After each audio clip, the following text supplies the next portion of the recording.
Hey guys, and welcome back to DS9 Harbinger.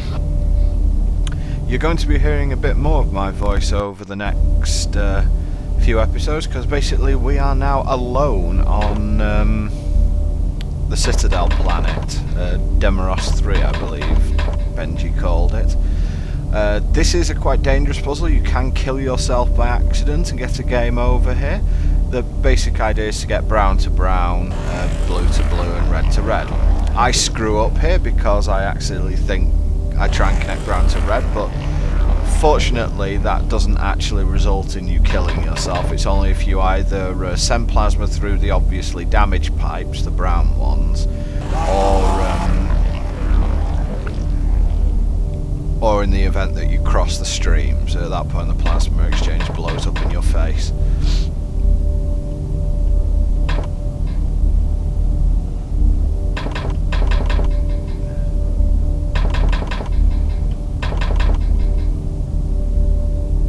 But yeah, as I was saying, a lot of unanswered questions from the last one. It's like, why would a third attack now? We did destroy the Harbinger, so why would a third attack be more devastating than the second? But anyway, we fixed this, so let's check the transporter. Computer, check transporter functionality. Transporter systems fully functional. Warning, power distribution unstable. Confinement beam unstable. Support required from transport destination. Damn! I've got to find a way to contact Odo. Okay, so as usual, everything going wrong. I'll continue on the tangent that I had, saying why would a third attack be more devastating than the second? We destroyed the relay drone, so therefore they shouldn't have any new information about our defences, so the drones certainly shouldn't change. The only thing that might change is that we get a slightly different relay ship. And why that'd be any further advanced, except it might probably be a bit more attacking, is kind of a bit weird. But anyway, we are now approaching everyone's least favourite part of this game. Yep, it's the maze. Now, mazes in adventure games are no new thing, but this one is a bit different because as you move across the maze, you will occasionally be attacked by drones. You'll notice I picked up the phaser rifle. And it's kind of how a mixture of things is bad. It's like the arcade style shooter, fine. It's like a maze on its own, fine. Puzzles that are quite difficult, fine. Combine all three, blood pressure. So basically, just follow the path that I am following, and I will narrate what we have to do as we go. And there's the first drone, and there's another one. And they will kill you. You will notice that my mouse looks a little jerky here, and that is because I am saving at every step here, and I suggest you do exactly the same. There's nothing more frustrating in this game by getting halfway into the race, getting killed, losing your track, or having to start all over again. That's for people who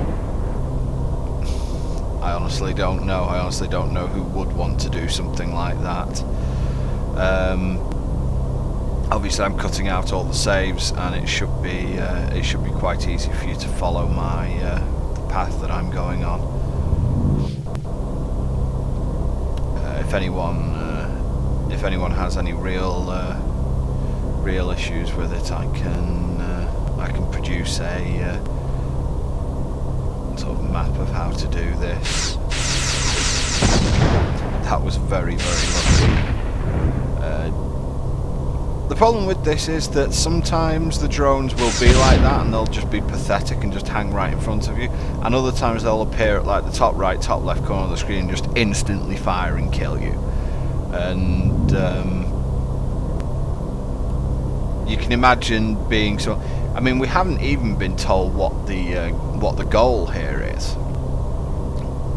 All we know is that we've got to contact Odo somehow, and I'll basically tell you what we have to do. In this room, there are 2 generators. There's basically 5 exits. There's one in the middle of the maze and one at each corner. One's where we've come from, which leads back to the runabout. There are 2 generators, which have to be activated in order, by the way, just to make things that little bit more irritating. And the other is Another is a turbo lift to a comm room. So, and then we have this in the middle, which is the control room. Now, we haven't activated the generators yet, so we can't do anything. We can't do anything with any of the buttons here, except for one. And I'll show you which one, because it is going to make your life a hell of a lot easier when it comes to this game. Just walk around the table here, and you'll see a red drone icon. Hit it once and then leave the panel alone. What that does is it turns off the drones in the maze. So that will make our life a lot easier. So now what we're basically doing is just dealing with the maze. Again, there's only one area we can click on there, and that takes us back to the maze. So now what our goal is to do is activate both generators in the correct order. This is what makes things so irritating.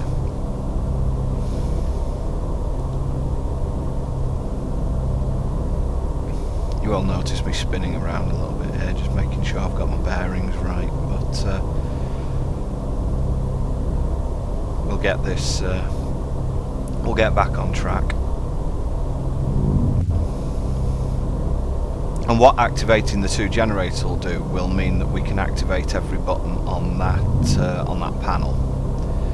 And what that in turn will allow us to do is basically overload the power grid and short out the force field that is protecting both the comm room and what is behind the runabout. You might have noticed me go behind the runabout and not be able to interact with the panel. Once we've shorted out the controls, we will be able to do that. Of course, it would have been nice for someone to tell us this during any exposition, but it's basically what you've got to figure out for yourself. A case of just play with things until they break, and if it doesn't give you a game over, you've probably done the right thing. But as you can see, every single time you move, you're vulnerable to a drone attack. So if I hadn't turned off the drones, you can imagine how frustrating this area would actually get. One thing that you should know, if I do die at any point, you will not, you won't see it for the moment.